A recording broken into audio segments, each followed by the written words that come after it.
Hello everyone, Luke here. Now before I get into the review this week, I just want to say a couple of little things. First of all, well done Ayakashi Triangle, because I've just found out on Twitter that it's made over 200,000 copies in only its first two volumes. So for a new series, that's pretty well done. It's one of my new favourites, so go and check that out. But also go and check out Mission Yosakura Family, because that series, all the feels just get you with that series. So two good series that I highly recommend, and they're two series that I am very much enjoying, especially since Chainsaw Man and We Never Learn are going to be ending pretty soon.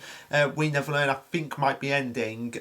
It's not been confirmed yet, but I've got this distinct feeling that the last chapter is going to hit just before the Christmas break. And yeah, we're in that month when there's going to be Christmas break, so hopefully you'll be seeing some filler content during that time. One of which being the Promised Neverland chapter that will be coming out this week, the side chapter that focuses on Sister Chrome. So whether or not that chapter will be any good, that remains to be seen. But for now, let's just talk about this chapter.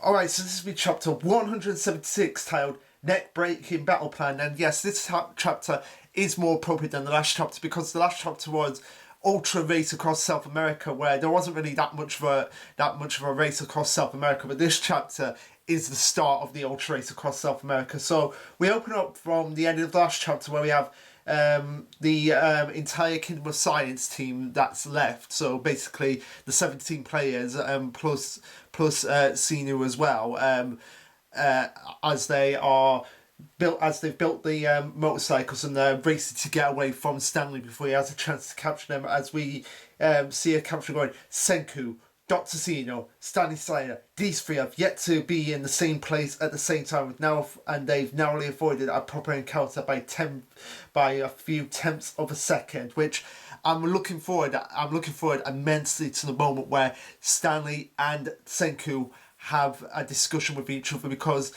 now that we've had the discussion between Senku and Xenu, it'll be interesting to see what comes up with Stanley when he gets into the mix, when he gets basically his husband back. I'm just going to come out and say it. I had this discussion on Discord yesterday, where I ship Xenu and Dr. Stanley. They're just so adorable together, and it's just the things you do for love, especially with Stanley, killing people to get your lover back. The things you do for love. So anyway, we get the title page, which shows the remainder of the motorcycles, and basically what it is that, okay, we have Taiju driving one with Kazuki, and it's amazing. Taiju cannot drive a science lab without going crazy like we saw in the last arc, but motorcycle, A-okay, especially with an old geezer on there. Anyway, we have Carlos driving one, which makes sense because he's a professional driver. He's got a driver's license, so that makes sense. With Luna and Max, okay, that makes sense. That team that's teamed up there. We have Francois, Chrome, and Tsukasa, which again makes sense for Francois to be a driver, considering she was basically Ryusui's subordinate in the previous life, so it was obvious that she would have a driver's license. And speaking of Ryusui, obviously he's driving along with Xenu gagged up and Hyoga. We have Gen, Chelsea, and Senku, and the final one is Yukio, Suika, and Kohaku. So pretty good teams. Makes sense that they're all evenly distributed, and makes sense for the drivers to actually be the drivers. As we continue on with them, Stanley's team going, motorcycles, where did those come from? They must have built them during the sea voyage. What I want to know is, where did Senku get that outfit from? Because you see him like wearing like this biker outfit and everything, looking all super serious about that. I want to know where he got that from, more so than the motorcycles. But continuing on, and also the goggles as well. I actually want to know where. Okay, I guess I know where they got the goggles from. I'm just going. But seriously, where did Senku get his motorcycle uniform from? Wait, Chrome goes on to say, "Banks are bad. What a wild feeling." Oh, Chrome, you don't know the half of it. If only you had a roller coaster. If only you'd been on a roller coaster. I don't even like going on roller coasters that much, but if only Chrome went on a roller coaster, he'd be like, "Roller coasters are so bad." Continuing on, we have Kurako and Taiju going, "Did we break free from Stanley's debt?" Trying to surround us was probably the first phase, as Tsukasa agrees with them and goes that phase 2 must be conducting long-range firepower, but once they're free from their tactics, they'll be able to freely move across South America and find out the origins of the petrification beam. But of course, Stanley's not going to take this lying down, as he orders his men to fire, and we see Sinu asking Hyoga, "Don't you think you should use the hostage as a shield now?" Whether or not this is all part of Sinu's plan, that remains to be seen, but from the looks of it, the fact that he suggested it shows that, yeah, maybe there is more to this plan with Sinu than meets the eye. Eskin and Chelsea comment on how brutal Hyoga's being, but of course Hyoga would be the one to actually go through with this and take this cold-blooded action. We see Hyoga thinking much more strategically than what he normally does. Mind you, he hasn't really had that much screen time in the more recent arcs, considering we've just had all these other characters being introduced and being pushed into the spotlight. But Hyoga makes a very clear and very distinct observation here that's very interesting, that what I just commented on, that it's strange that Sinu, being a man of common sense, why would he put himself in danger? It's almost as if he wants to be in this position, and we'll get back into that in a moment. But Ryusui goes on to say, "Carlos, it seems pretty obvious, but you were a professional driver in your time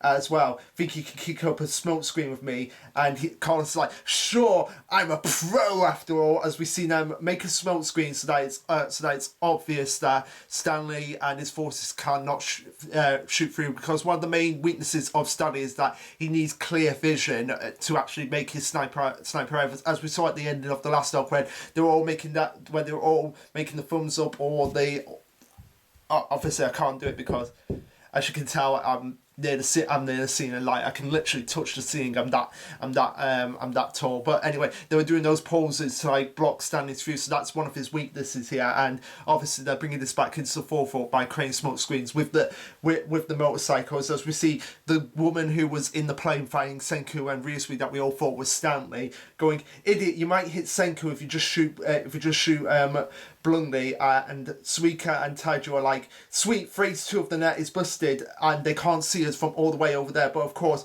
Kohaku is on shore, as we see Stanley in all his might just fling out from the smoke screen and just land on it. So it's just like the smoke screen's there, and it's just like boom, it's landing on a smoke screen, showing how badass and how ruthless Stanley is. I've not really talked much about this, but Stanley throughout all of his appearances have just shown he's ruthless. Once he's focused on a task, he will go through with it, regardless of who the enemy is or what they are. And obviously, if it's from Sinu's orders, he's going to do that. No question about it. And just showing the ruthlessness and the dedication he is to Sinu to getting back, whether or not they are gay for each other or whether or not they're just really close friends. You've got to admire Stanley's conviction.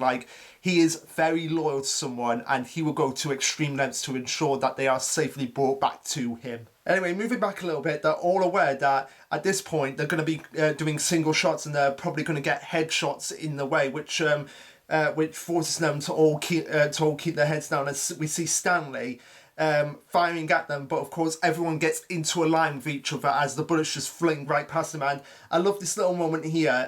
It's a moment that a lot of people might not want to take into consideration, but if I can bring it up, you can see right here, you see Kohaku being protective of Suika, and that ties back into how protective she was in the Village Games arc, when as soon as she found out Suika was okay, she just rushed over and hugged her, had no care for anything else.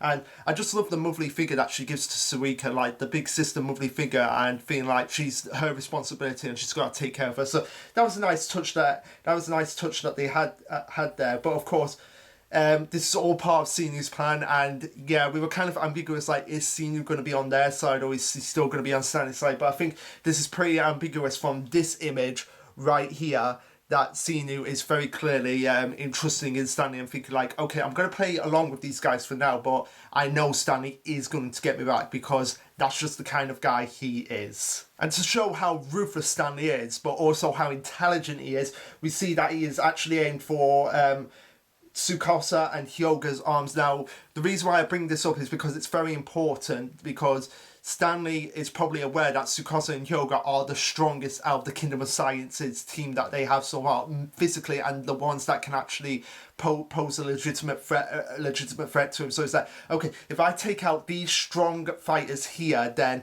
the entire team will be defenseless against me, and I love that like tactical thinking of Stanley, like, okay, who's the strongest here? Okay, if I take them out first, then it'll be smooth sailing for me, as the like as Yukio makes the observation that they had hidden armor, so like they're not really in any danger, but at the same time they have been hit, and it shows like just how even though Tsukasa and Hyoga are really strong, really physical fighters, they if they get shot, then that's a completely different story, and they are going to lose a lot of fighting powers because of that as a result. And Kurako makes the observation, right, with all this dust and smoke, hitting the bikes could cause a crash and kill Sinu. And he made the next big move and went for their main fighters, which again, very tactful and very smart on Stanley's part. As we get them saying that in an instant, Stanley deducted that their optimal targets, which were their arms. We see Stanley grab binoculars from the pilot girl.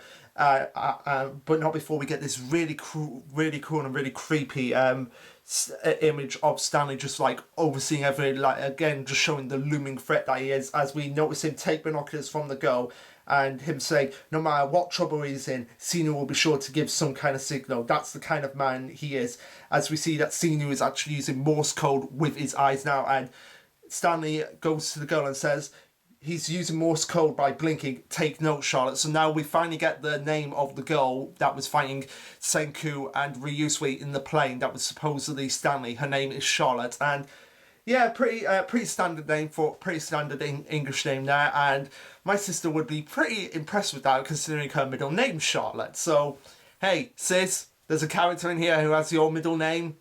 Take note of this. As Sino keeps relaying the Morse code to Stanley, we see a plane revving up, which probably was an indication of like, okay, use the planes. That was probably what Sino was trying to say to him, like, use the planes. As we see Mr. Radar piloting one of the planes, and Yukio's like, I've heard an engine, they're sending out the planes, and Ryus was like, so this is the third phase of the net, and then that's this one, and Suika's like, how can we possibly escape?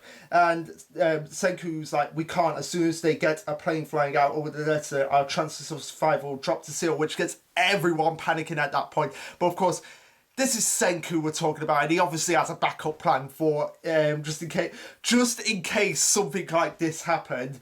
As Senku goes, that is assuming that their plane can actually fly, as they're all getting worried as Mr. Radar flies the plane that was obviously repaired from the crash that they had. No idea how they did that or how long that took, but the plane was repaired. Whatever at this point. And as the plane is like spiraling out of control, Mr. Radar's like, why? And they're like, don't know. The second we took up, the engine went kaput. And this is where Ryusui and Senku reveal their plan, as they're like, yep, after we crashed, after the dogfight, we were forced to abandon the plane, but we didn't leave without leaving a special surprise for these people, just in case they actually managed 10 billion% to steal the plane back. As we see in the flashback that Senku actually poured sugar water into the engine, which obviously we all know what happens to sugar that's been put in an engine. It doesn't go working now. Caleb Cook actually did point out on Twitter that in this day and age, like modern technology has been able to adapt. So like if sugar did get into a tank of any moving vehicle, then it would be able to adapt by using filters in the tank, in like the engines, to actually get out the sugar so that the engine could still run even if something like this did actually happen. But of course, them being in primitive stone world, that's completely null and void, and it's no wonder that this plan actually did work. As Carlos relays what I've just said about the cars being damaged from sugar actually being in a tanker, Senku goes, the plane started up fine, so they wouldn't realise even during a spot check that was the key. By the time they caught on, it was too late. The sugar had turned into carbon sludge and scourged the primitive engine. So okay, it turns into sludge basically. As we see, Mr. Radar and one of Stanley's forces just crash the plane, and it just goes spiraling out of control as everyone on the motorcycles is just running past. They're just seeing this option, like they're going in a straight line with each other, and they're just looking to the side and just seeing like, oh, that plane's crashing right over there, and this shocks Stanley. But we get a smug look on Senku's face, like, we outsmarted you, Stanley, and now we're taking your boyfriend. We're taking your boyfriend with us. As Chrome's like, all right, we broke through Stanley's net, and now we're off to the petrification ground zero. We're taking these bikes right across South America, as we see them just swinging, just racing off into South America, and that's where the chapter ends. So. Not really much to talk about with this chapter. It was just a basic action scene chapter of like how they're actually going to escape Stanley with these motorcycles, since Stanley is wicked fast and he's always very sharp with his senses. So even if they did have the motorcycles, it would only be a very slim chance of them actually getting out before Stanley was on them and just shooting them like crazy. And they also had to take into account that there was a possibility that they had the plane there, but. We got some really cool moments, and it was really great to see how they got out of this situation, because they knew that if Stanley was on top of them, it'll be game over for them. So they had to quickly make up a plan of like, okay, what if this happens? Okay, we'll have to use smoke. Okay, what if this happens? Okay, we'll have to just get into a straight line so that we can avoid the bullets. Okay, what happens if they have the plane? Don't worry, we've got that covered. And yeah, like I said, not much to talk about with this chapter. It's just a basic action chapter, and in my opinion, it wasn't one of the best chapters, but it was still great to see him actually. It was still great that Boichi and Igaki took the time to actually establish how they're actually going to get out of this situation, because they knew as well as us that if Stanley caught up to them, which he did in the last chapter, then they'd be screwed. So it's like, okay, if Stanley does get caught up to them, what would be the plan to get out of that? I'm glad that we actually got to see in motion, but could have done with a little bit more development from the character side. But it was just great to see them actually working as a team to actually avoid Stanley. But also it was great to see us get confirmation that Sinu is still pretty much on Stanley's side and waiting for him to actually come and rescue him at this point. But anyway, guys, what did you think of this chapter? Let me know. Like, subscribe, comment, all that jazz. And this will be Lash Luke signing off. Later, guys.